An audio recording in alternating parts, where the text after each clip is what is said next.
like a mini meta within that series, like it's certainly something that RA could go to outside of the series. So OGD deciding that they want to respect that.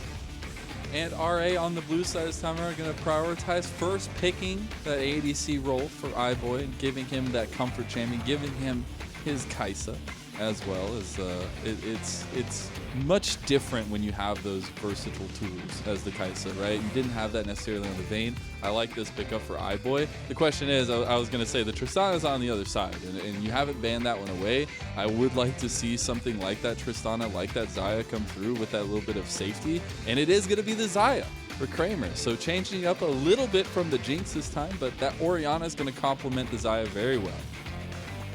So this is a really strange draft from LGD, not in terms of the picks, like Orianna and Xayah, not surprising at all, but the priority on getting your mid lane and AD carry as a combo this early in the draft is very rare. Like not having a jungler, not having a support this early on, super rare to see. FoFo going to go with the Azir. So we have our mid laners and ADCs on both sides of the board already. And I would expect you to finish off with a jungle here, or maybe you could go with a support. But I guess I'm just going to be completely wrong. I've lost control of my life at this point. I don't know what's happening anymore. Over to you, Mazel. I'm just excited that Uniboy gets to go up against FoFo's Azir. We talked about a little bit, but you know, we'll see how that Azir plays out for FoFo. That Gragas is going to be picked up again for RA. He's hoping that he thrusts the spears gently, I believe was the translated quote. The Rell comes through for Chance. Looked amazing on the Rell in game #1, so you love to see that coming on in. The Alistair banned away again. That's been one of Hung's big priority picks. You could also go for like a Leona ban or a Nautilus ban if you do want to try and get rid of those hard engaged sports. Nautilus especially, very good alongside the Kaisa. Yeah. So we'll have to see where they go with those bans. But over to RA, you could try and, so the Jace ban, perhaps another carry top laner ban as well. But you could also go for a ban on like Olaf or something, because bear in mind, LGD have the next pick. They could get themselves a good jungler. I'm really wondering what this last. I mean, I like the Jace ban away, right? You don't want to give that over to Cole to get after what happened last game. I honestly was looking for a bit of a change up in the support role. I think the Gragas was really good for Hung, but I really want to see some more of that like full-on initiation, that full-on engage. Maybe the Leona, things like that coming in with the Kaisa, but I know it's fallen off a tiny bit. The Graves actually the last ban for LGD, so they've got 4 bans now towards that jungle pool. Yeah, the Graves being banned away, which, I mean, it's not something that Leyan has played particularly often this split. It's not something that has been successful on the later portions of this split. In fact, it's pretty much followed out of the meta completely at this point, so a little surprised to see that one banned away, but it is going to be that Olaf as the final ban here. You could go for a blind pick top laner, or you could go for your jungler either. I feel like maybe the jungler would have been a better option here than just blind picking your top laner, but at least this way you can theoretically get a counter matchup for yourself in the jungle. But honestly, we're running out of junglers. Like, we got Gravespan, we got Karthus, Nidalee, Lilia, we got Hecarim, we got Udin, we got Olaf. Like, what is now we got up? Kayn. There's the Skarner. Dude, we're going to see Kayn on the side of Leyan. We could see Skarner coming out from Quay. This is going to be a wild matchup. It definitely is. You know, I'm getting ready. I'm getting my seatbelt on, getting strapped into my chair, because that Renekton is going to come in for Cube in the top lane for RA. Could see a Kindred. There's also Mundo available that we've seen little splashes of round and about. We saw JDG playing it. We saw it in LEC last night as well. Even Pantheon, I guess, but obviously since the nerfs, Pantheon's completely fallen out. But I guess if you're like really searching, it is the Mundo. Yeah. You're crunching the numbers over there, man. You got the Mundo coming in now for Quay, getting the change up in the jungle matchups. Not that we've seen here recently, I feel like, and we're going to get a little bit of spice in that turn, but it's a lot of comfort everywhere else, right? You're getting cubes for Renekton, you're getting the Gnar for Colt, you're getting the Rell again for Chance. He looks so dang good on that one. You're getting the iBoy's Kaisa, one of his most played. I mean, we have everything laid out in front of us right now, Munchables. Yeah, I'm really curious what Leyan is going to do with this Kayn, whether he goes blue or red. I'm going to assume that it's blue Kayn, just on like recency. I feel like the blue Kayn has been much more popular as of late, going for the lethality. You can see Prowler's Claw quite often. But Red Kayn does still exist. Like, it's not as popular. It's definitely not the go-to build, certainly not in solo queue. But when you look at the rest of the team composition, doesn't have that tanky of a composition, so maybe go for the Bruiser could work out for him. We'll have to wait and see once we get into this game. I'm excited, though, especially for this Mundo jungle, because Mundo, very weak early on. Very, very weak early on. Susceptible to invades, but let's be honest, Kayn ain't exactly the strongest champion at level 1. Usually wants to wait until his form, so we could have a fairly quiet early game where both junglers want to chill, but I feel like if you're Leyan, you maybe need to try and put some pressure onto this Mundo before it becomes completely invincible. And again, leaning back into the point that you were talking about, the blue versus red Kayn in this one, he is going with that electricity, so a little bit of extra damage in that aspect. But looking at the composition itself that you're going up against with this Kayn, right, you do have a lot of the squishy members, you do have a lot of abilities to get the blue essence, but you've got to find something to deal with that Mundo. You've got to find something to deal with Quay right now, because he was so on fire in that first game. As we do hit the Rift, Munchables, for the second time, we are going to be seeing if RA can strike back in this series, keep that win streak hope alive, or if LGD shuts the door on that one right now. We're getting a little level 1 here by Leyan. He's going to be able to find Quay, get some of that red essence, but he's going to get baited. Luckily, he's going to have a little bit of fight backwards, and that's a really good trade right now for Leyan, for this Kayn, to try and get that essence quickly. All right, well, a bit of an aggressive start here as the ward does come down from LGD. It's the name of the series so far, I feel like.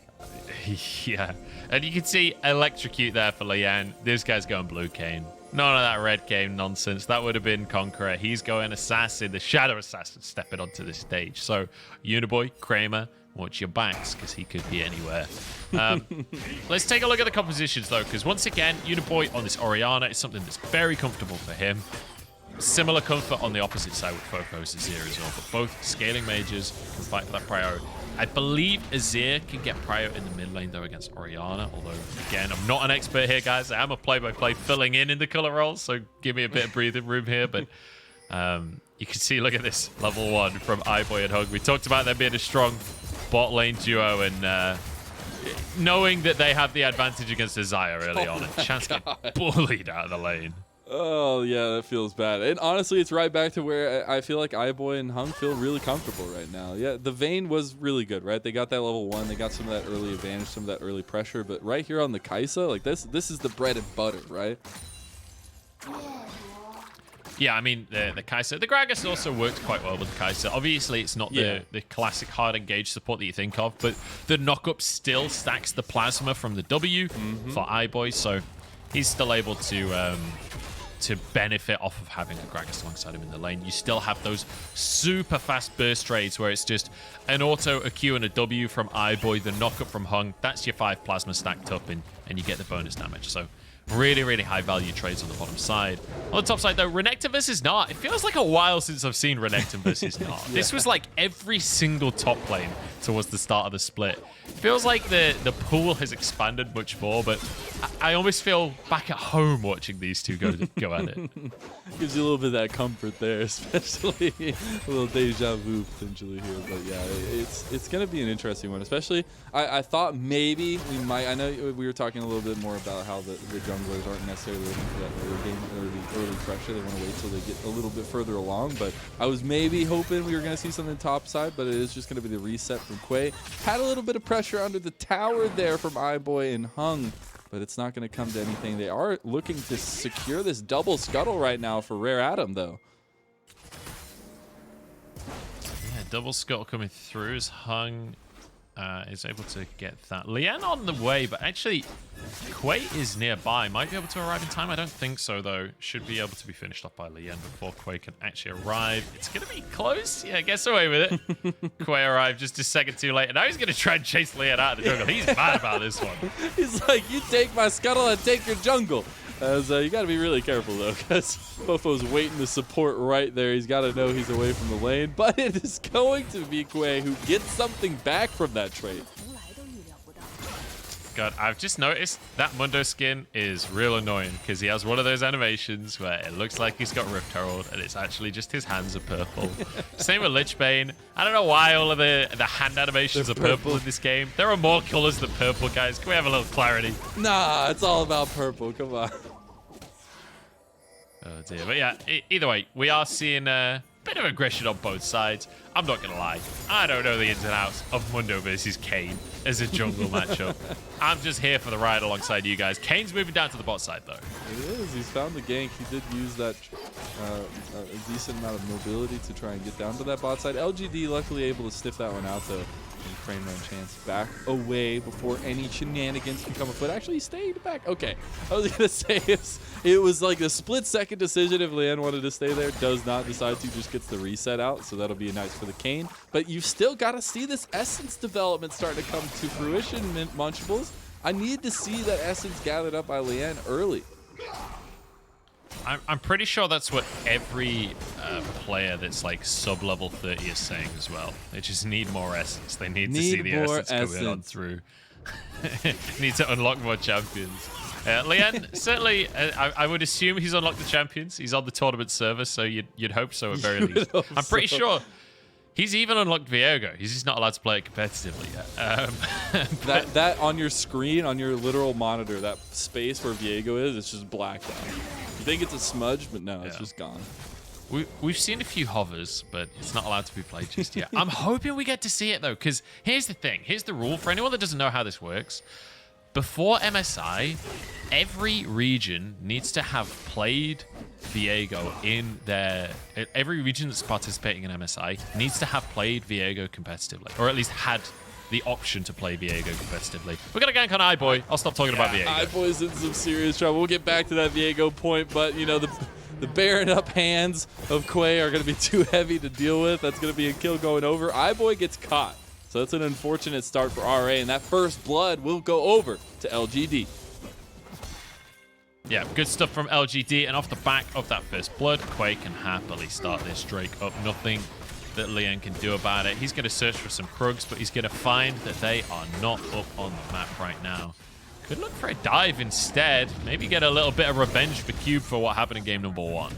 See if we can execute this nicely under the tower. That's going to be the Gnar ulti. Leyan taking up the tower here. Uses the Umbral Trespass, and beautifully done. Cube is going to get that kill. So at least RA are getting something across the map while that dragon is being taken by LGD.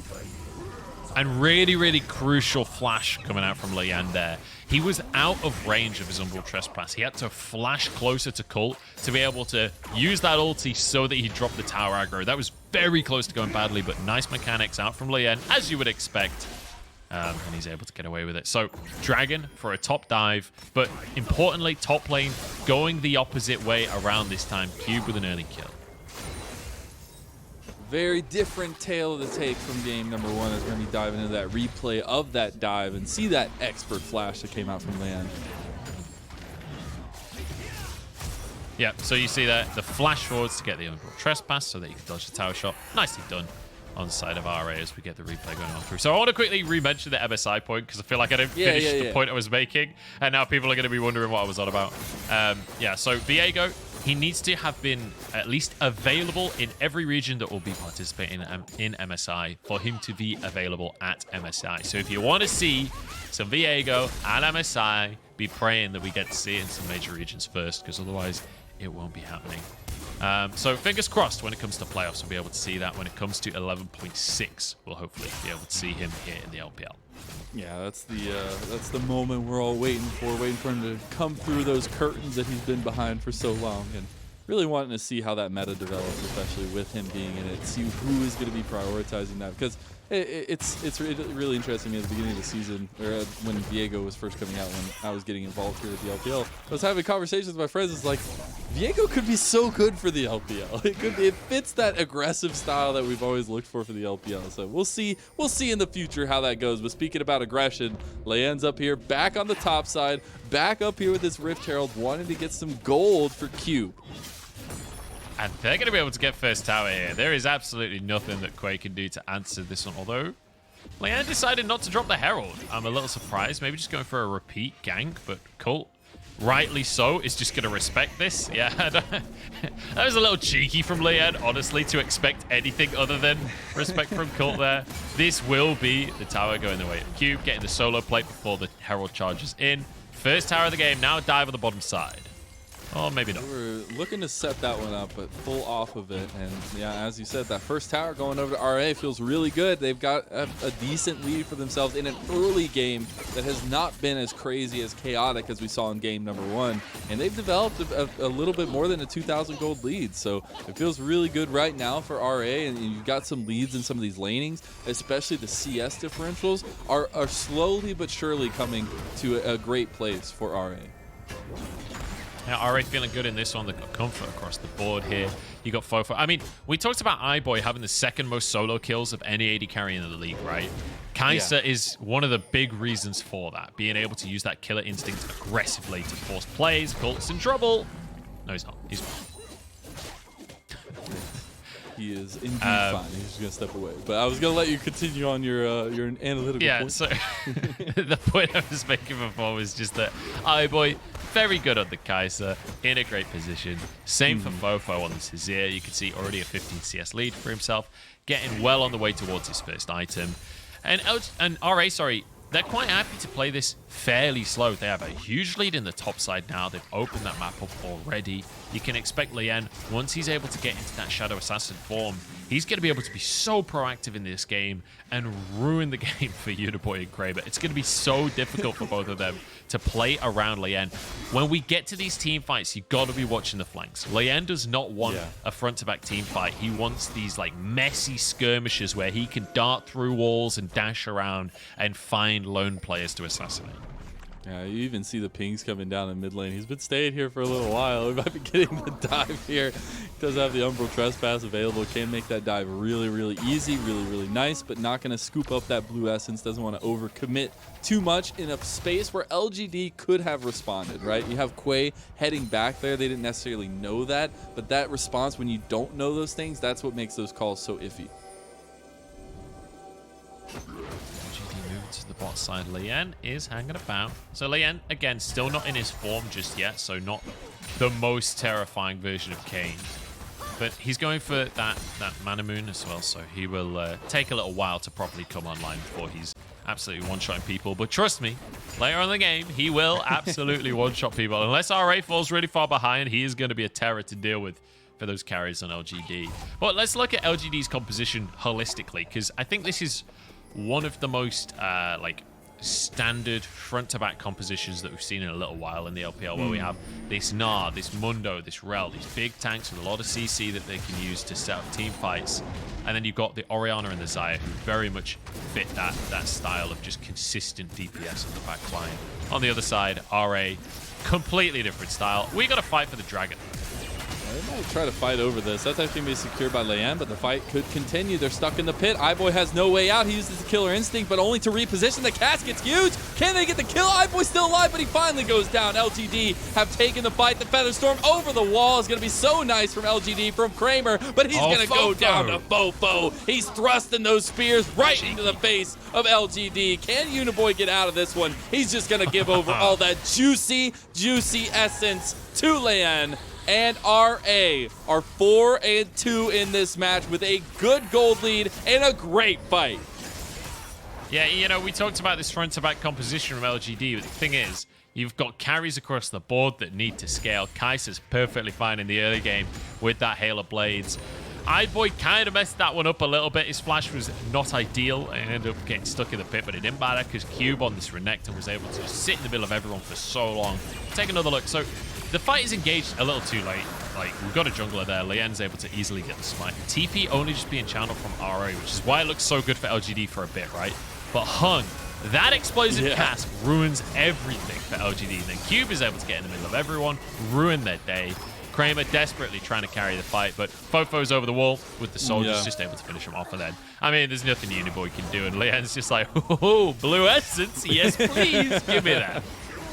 It's like the hungry hippos at this point. Even flashes for it just to make sure that Uniboy cannot follow up the damage. Because Uniboy has been stepping up in the damage part right now on the Orianna. So got to be a little bit hesitant of that one. But The man himself, Leyan, he has 2 kills, he has 2 assists, not going to be transformed just yet, but he's got a good amount of gold on this Kayn, and that sets you up to be even scarier in the late game. We've got the lane swap here, we've got Cube on the bot side against Kramer. Kramer might be caught here, he's going to have the Feather or the Blade Caller to stop any more damage from coming in. That's the Umbral Trespass though. Cube gets the kill on the other end of it as Leyan has to run away. This is turned into a 3v2, and Cube goes down, but FoFo in with the Emperor's Divide, in with the Shifting Sands. He gets Shockwave back though, he's going to get the kill on the chance. But they've already found a ton of members down here for LGD, and they will clean up FoFo. They will not clean up Leyan as he will get under tower, but that is a quick 2 kills given back over to LGD. I feel like the AD carriers have completely swapped identities in this series because Farmer Kramer is in the middle of all of these fights while iBoy is off on the other side of the map just farming away. The problem for RA was Hung was way up on the top side of the map alongside iBoy. So RA essentially took almost a 3v5 in that situation. FoFo comes in with the Emperor's Divide, didn't quite finish off the kills he was looking for, ended up separating. In the top side though, good flash came out from Colt to keep himself safe. Yeah, trying to see what went down to that top side while that fight was coming down in the bot lane. But I do really like it. I mean, RA during that, you know, the chaos, all that stuff we always talk about, they were still able to get that tier 2 tower on the top side. And that's something we didn't see them be able to do in game number 1. They didn't have that lane presence. They didn't have that lane pressure to take some of those objectives. And now, you know, having that top side completely opened up is going to be really nice. He tried to get it with the casket there as we dive into this replay. I'm all about the attempts there. So the initial play is fine from Cube going for the assassination onto Kramer. Then they kind of overcommit here. They get the first kill and it's like, oh, okay, we're outnumbered. At this point, Leyan should just leg it. He has an opportunity to get out on the bot side there, but they try and re-engage. The Emperor's Divide unfortunately saves Chance. And then that Gnar ult from Colt just forces FoFo into a bad situation. You can see Quay on the way. At this point, Leon's like, okay, yeah, no, this one is doomed. And he just has to abandon his mid laner. So overall, it was actually still a 2 for 2. Like, it's actually still fine for RA, considering when you've got iBoy that's taking towers on the top side, you're going to take that trade every day of the week. Now a 3,000 gold lead in their favor. This Herald is uncontested. There's nothing to be done from the side of LGD as this Herald does go down. As you mentioned, we do have another dragon up in about 40 seconds. That will be the first dragon of the Infernal Soul. We'll see how that all comes down as Cube gonna pop that Dominus, get away from Colt there. Gotta appreciate the chase down of a mini Gnar. Yeah, didn't have a tower to run to, so has to play a little cautiously on that one. But Cube, importantly, Leyan, importantly, is getting big on this game. He's blue now. Towards his second lethality item. He's just become blue. He's level 11. He is going to be terrifying going towards this Drake. See him moving on down. If he wants to, he can slam the Herald. Yeah, already has done so in the mid lane. This will give them pretty much infinite prio. This will give them the tower as well, and they can move straight over to the Drake. If you're LGD right now, you don't want to fight. You don't want to try and contest this one. You just want to allow this Drake to go over and try and get some more items before your on your main carries before you're actually going for these objectives. I find that gold draft to be so interesting. It's RA. It's been working out so far for them in this gold lead and these little advantages, because that's the other thing is, like, we've seen all this advantage towards the bot side. We've seen iBoy farming up and all that kind of stuff. But when you look at the CS differentials, it's showing there, right? You have a big lead on the bot side for iBoy in terms of CS. You have a decent lead from Cube. You have a steady lead from FoFo. And it's those incremental advantages that mean so much when you're adding on everything extra in the later parts of the game, right? Yeah, exactly. Every small one of these advantages adds up more and more. We're seeing again this Kraken Slayer on the Kaisa from iBoy. We saw Kraken Slayer Kaisa in game 1 as well. Seems to be becoming more and more popular as we're starting to get more tanks in the meta, as we're starting to have these bigger front lines. It really does add a lot of value. We were seeing a lot of Gale Force towards the start of the split, because Kaisa's been incredibly popular the entire split, right? But the Gale Force becoming that assassin felt more important at the start of the split. Now we're seeing that these sort of would-be front-to-back fights are becoming more important. Even if they are spread out fights, it's not really exactly front-to-back. You can expect that Quay, Colt, these guys are going to be trying to threaten iBoy, so having the true damage to help shred through these tanks is going to be crucial.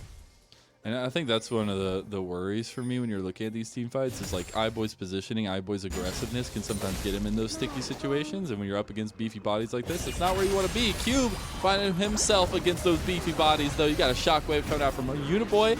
Cube is going to pop that dominance, but is going to go down. And that will be Uniboy's first kill on the Orianna and another win for LGD. Yeah, a bit of a mess up there from Cube, to be quite honest. There's no reason for him to be that far up. The rest of his team was resetting while he was pushing that wave, so gets caught out. Nice little pick there from LGD. Baron's not up just yet. It'll be up in 20 seconds.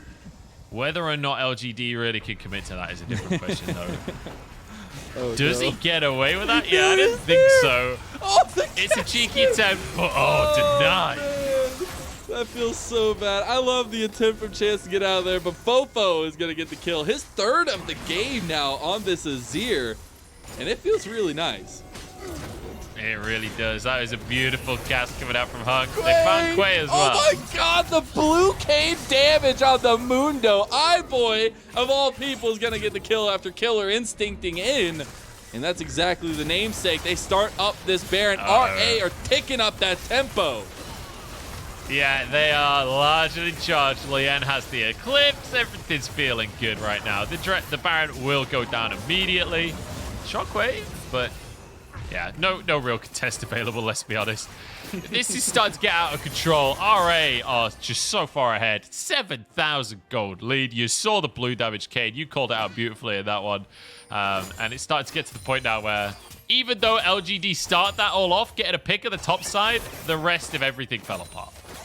And I feel like right now the struggle is like you have this Mundo, right? Mundo is good. It's a body. You're up in people's faces. But the leads, the gold on RA has been too strong. It's right into the right numbers. And this Mundo hasn't gotten to a point where he's unkillable, where you can walk wherever you want on the map and feel fine about it.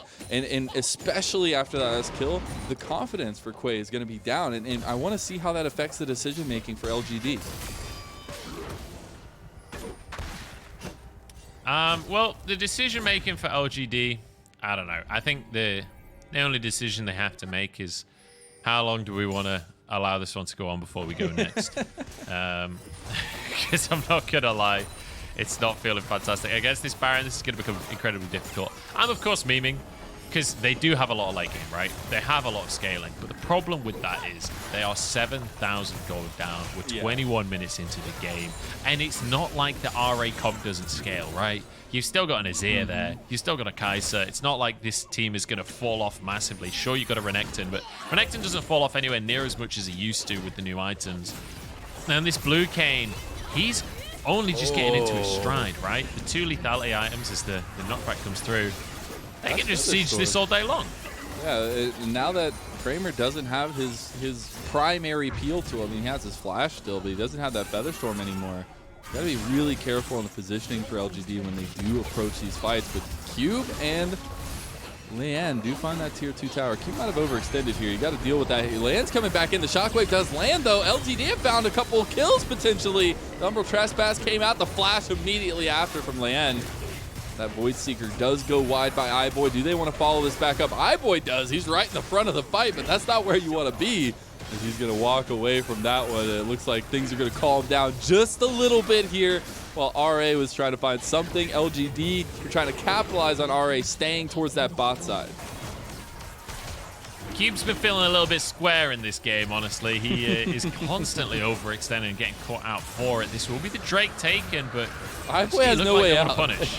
He has to flash away from the crash down chance, but the damage from FoFo is really good onto Quay. Quay getting really, really low. They don't have the flank necessarily here for the side of RA, but FoFo doing tons of damage, tons of work on this Azir right now at 3-1 and 2, and you've officially gotten to that point where you have to deal with the Azir, you have to deal with the Kaisa from RA because they are just too hot to handle. Yeah, really great stuff coming out from RA here today. Again, 8,000 gold lead in their favor right now. Infernal Soul Point, no less. They are coming massively ahead. And, you know, we talked about the scaling just a second ago on the side of LGD, and sure, in theory, that exists. But especially when you consider the fact that the soul this game is Infernal, that conversation of scaling kind of just goes out of the window as well. What LGD now we need right now is more of these picks, and Cube has been giving them those picks. Cube has been caught out 2-3 times this game, and it's led to potential advantages for LGD. Unfortunately for them, they're so far behind in other roles that it's not really led to too much else. Because look, iBoy, 3 items. You got FoFo, 3 items, and this Kayn from Leyan is looking fantastic. The Umbral Glaive as well. Such an incredibly powerful tool to play around these objectives. You buy so much space for your team, just clearing away all of the vision really easily. Because I think one of the undervalued parts of the Umbral Glaive is even if it's on cooldown itself, you can just sweep and one-shot the wards anyway. So the speed at which you can clear vision, it can mean that you often on Kayn can go and clear wards that a lot of other people, a lot of the champions wouldn't be able to clear away, and you can get away with it safely. As you see LG trying to take onus in the mid lane. We're trying to chase down RA a bit there, but RA sniffed that one out. Back away. Now they might have caught themselves out a little bit. I love this map movement from RA right now. You've got iBoy still on the top side, got Cube on the bot side. They were all transitioning down to that mid lane to try and see if they could find a catch out there, but you just don't have any way. Although Leyan's caught, and he dies to Quay. See what LGD can find off the back of that one. You do have a Gnar that just TP'd in from Colt, but the follow-up isn't going to be there. They don't want to pull the trigger on it, and they've already found Leyan, one of the biggest members, one of the driving forces right now for RA. Yeah, Leyan getting caught out there. Nice little stack up from LGD, denying the vision, waiting for RA to try and check and punishing when they do. It was a bit of a weird setup from RA, where they were going for this kind of 1-3-1, but it was iBoy up in the top side as the solo player with Cube down on the bottom side of the map. And then on that transition, it was Leyan that got caught out. So nicely done by LGD to punish that situation. iBoy nearly lands the W. I guarantee if that had hit, he would have just ulted it and tried to go for the assassination of Colt. You just know he would have, but let's take another look at exactly what happened here. So Leyan goes in, spots the ward. Yeah, caught out there. Nicely done by Uniboy.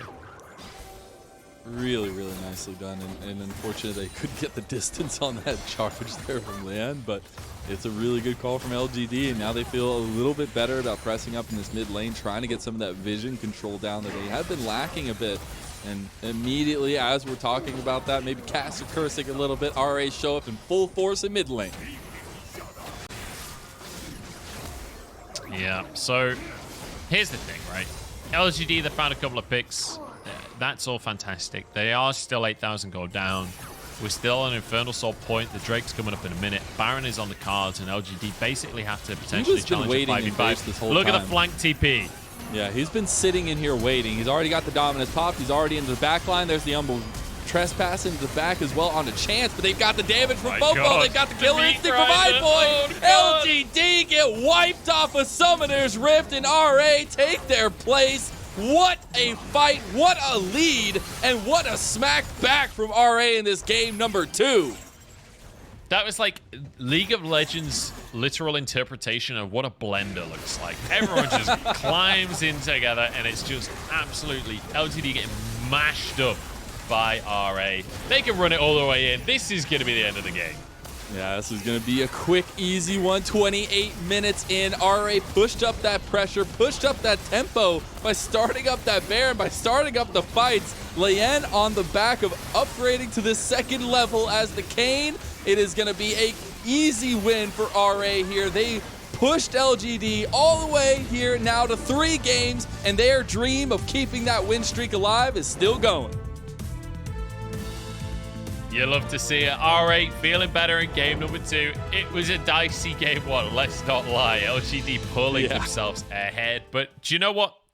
Something that we've seemingly forgotten about is that RA have not at any point looked clean this split. That's one of the reasons so many people have been doubting them in every single one of these wins, because even the wins against the good teams look really dicey, but some of the wins against the worst teams have looked really dicey as well. So going to 3 games is certainly not a rare scenario for RA. Pun not intended, but you know, game number 2, they're feeling a lot more confident. Going into the draft for game number 3, I'm hoping that they do draft this kind of snowball potential with things like, obviously they went for the Kayn because so many junglers were banned out, right? Yeah. But I like them being able to be more aggressive in the early game and being able to snowball to a win in this way. Yeah, and getting that comfort pick for iBoy looked a lot better than on the Vayne in that first game. And this is where, for LGD, right, you got this Mundo in game number 2, something that wasn't as proactive as the Udyr was in game number 1. And I want to see that change. I want to see some of that proactivity come out, because I feel like that's where LGD had a lot of that strength in game number 1, and it was almost non-existent in game number 2. Yeah, I mean, the Mundo was a weird one, right? We've seen a bit of Mundo jungle around the world. I was having a look at his stats during the game. Apparently in Brazil, super popular. 11 picks in Brazil this split. Oh, my goodness. Which, cool. Nice one. I guess Korea as well. Yeah. Big fans of the Mundo. I have to say, not a huge fan of it myself right now, especially with how common it is to build Mortal Wounds anyway. I feel like inherently champions like this that have healing in their kit by default are hurt by the fact that everyone already wants to build healing reduction. So it's a bit of a difficult one for him. But again, I don't think that this was like a LGD coming in saying, yeah, we really want to try a Mundo strat. This was just, there was 7, 8 jungle bans in this game. So inevitably we were going to see a weird jungle matchup. Yeah, and I guess for me, it's like I want to see what that evolution is in the third game, but especially in seeing what the drafts and the bans look like, because if we do get even further bans on that jungle pool, making sure that that's where RA want to focus, like that is going to be so key into what LGD want to do in the second game. Will they find that proactivity through the jungle, or will they just have to find somewhere else like Colt from game number 1? Look at that gold difference. RA just slowly ramping it up, and at the end, skyrocket. Look at the damage from FoFo, man. Yeah. That is insane. He was thrusting some spears there. I think Uniboy got his wish, right? That was not gentle. Yeah, or not his wish, sorry, the opposite of his wish. Yeah, so FoFo pretty comfortably dominating this game. To be honest, Azir is one of those champions that often the damage isn't as noticeable in a team fight because the soldiers are kind of hidden underneath everyone's health bars, and you don't necessarily see that it's him shredding people. So I feel like maybe some of the damage we were attributing to Leyan in a lot of these skirmishes was actually FoFo just sneaking some soldiers in and doing a cheeky chunk or two. So FoFo, fantastic performance.